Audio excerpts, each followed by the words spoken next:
Bismillahirrohmanirrohim. Assalamualaikum warahmatullahi wabarakatuh. Welcome to my channel. Ketemu lagi teman-teman bersama aku Dewi Apriliani. Halo semuanya, apa kabar kalian? Semoga kalian selalu dalam keadaan sehat walafiat dimanapun teman-teman berada ya.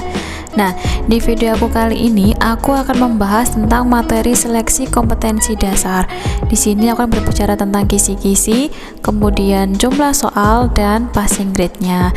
Nah, oke, sebelumnya teman-teman yang belum subscribe, silahkan subscribe terlebih dahulu dan jangan lupa tekan tombol like dan loncengnya supaya aku tetap semangat untuk memberikan informasi-informasi selanjutnya di next video aku buat teman-teman semua. Oke, simak terus video berikut ini.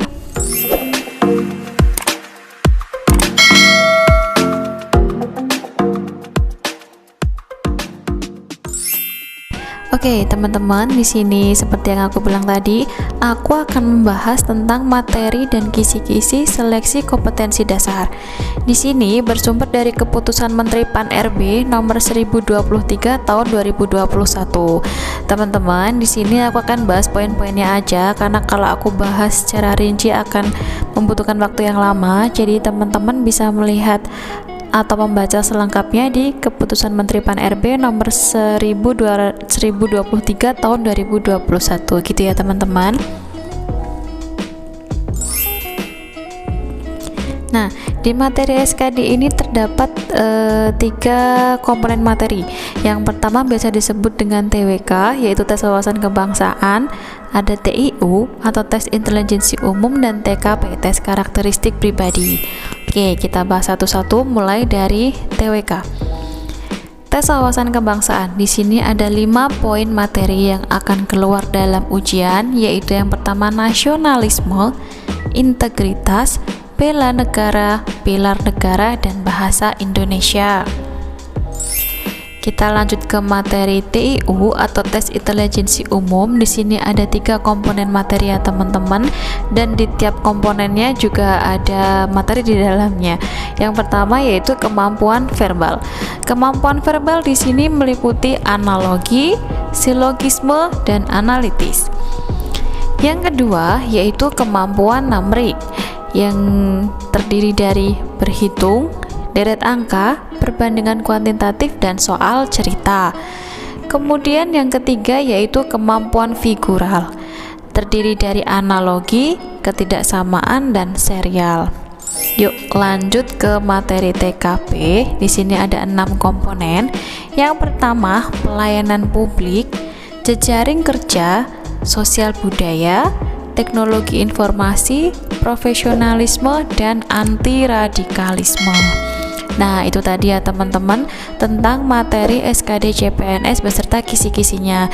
Jadi untuk selengkapnya teman-teman bisa baca di Keputusan Menteri Pan-RB nomor 1023 tahun 2021 gitu ya teman-teman. Nah, oke, di sini aku akan membahas jumlah soal SKD. Jumlah soal SKD itu berbeda dengan tahun-tahun yang sebelumnya, yaitu menjadi 110 soal dalam waktu 100 menit. Penambahan soal ada 10 soal di TKP gitu ya teman-teman.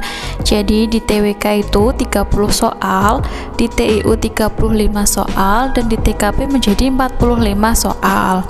Nah, jadi di tes CAT-SKD ini di TWK dan TIU itu kalau benar teman-teman menjawab berpoin 5 dan kalau salah itu tidak ada pengurangan nilai ya, jadi 0.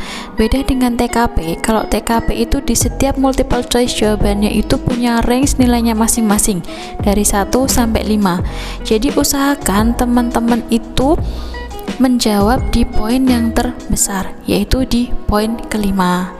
Nah, jadi di sini teman-teman jangan cuman berpatok untuk bisa lolos passing grade. Nah, dari jumlah soal seperti ini, aku akan bahas di passing grade. Nah, di sini aku akan bahas yang formasi umum ya teman-teman. TWK itu 65, TIU 80, dan TKP 166. Oke, kita kembali ke jumlah soal. Jadi dari batas passing grade tersebut, teman-teman kan udah bisa nih berapa soal yang minimal teman-teman harus jawab supaya teman-teman itu bisa lolos passing grade.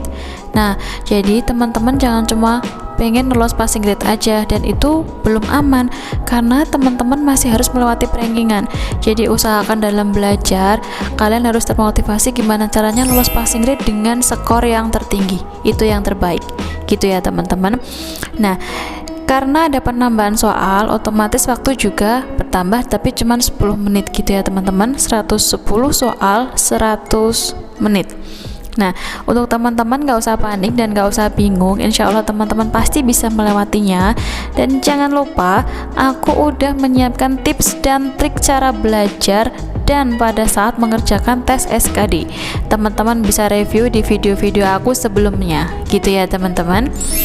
Nah, terima kasih teman-teman udah nonton video aku kali ini. Bismillah, semoga videoku kali ini bermanfaat buat teman-teman. Jadi teman-teman karena udah ada kisi-kisinya langsung dari keputusan Menteri Pan-RB tadi ya, jadi teman-teman belajarnya nggak usah melenceng dari itu, ikuti kisi-kisi tersebut gitu ya teman-teman. Next di video aku insya Allah aku akan selalu membuat video yang bermanfaat buat teman-teman. Jangan lupa subscribe, like, dan bunyikan tombol loncengnya gitu ya teman-teman. Selalu jaga kesehatan teman-teman, semangat dalam belajar, semangat untuk bisa melewati SKD dan lulus. Semoga ini menjadi rezeki teman-teman di tahun ini. Oke, selalu jaga kesehatan, jangan pernah abai, sayangi diri sendiri, keluarga dan orang-orang sekitar. Aku mohon maaf ya teman-teman apabila aku ada salah-salah kata ataupun dalam salah penulisan di slide video aku hari ini. Bye bye. Assalamualaikum warahmatullahi wabarakatuh. Terima kasih.